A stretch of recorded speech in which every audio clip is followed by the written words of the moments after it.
The Sword of Islam is an artifact steeped in both historical significance and wartime symbolism, associated with one of the most controversial figures of the 20th century, Benito Mussolini. Presented to Mussolini in 1937, this ceremonial sword was a gift from the Arab leaders of Italian Libya, acknowledging his self-appointed title as the protector of Islam. The presentation of the sword was a highly orchestrated event meant to bolster Mussolini's image both in Italy and in the colony, where he sought to portray himself as a benevolent and respected leader. The sword was intricately designed as a symbol of craftsmanship and diplomatic homage. It was intended to strengthen the ties between Mussolini's fascist regime and the Muslim populations under Italian colonial rule, particularly in North Africa. Mussolini's reception of the sword was widely publicized in the fascist propaganda, which portrayed him as a respected figure not only in Europe but also in the Muslim, was serving an ideological as well as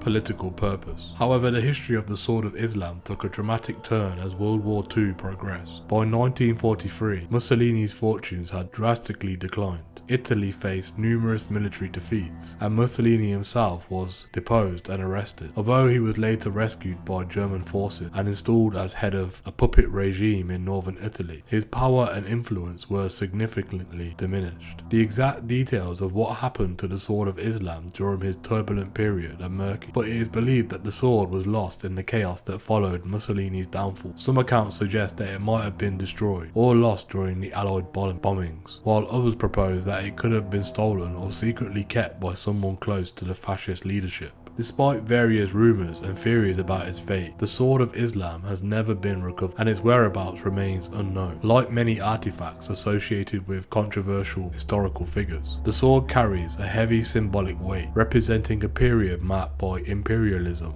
war, and the complex interplay of religion and politics. Today, the Sword of Islam serves as a poignant reminder of the manipulative uses of cultural and religious symbols in political strategies, reflecting the broader themes of cultural appropriation and the politicization of religion. The disappearance of the sword adds an element of mystery to its historical narrative, making it a subject of continued interest and speculation amongst historians and enthusiasts alike. As an artifact lost in the annals of a tumultuous period, the Sword of Islam remains a fascinating, if elusive, piece of a historical puzzle surrounding the rise and fall of Mussolini and his regime.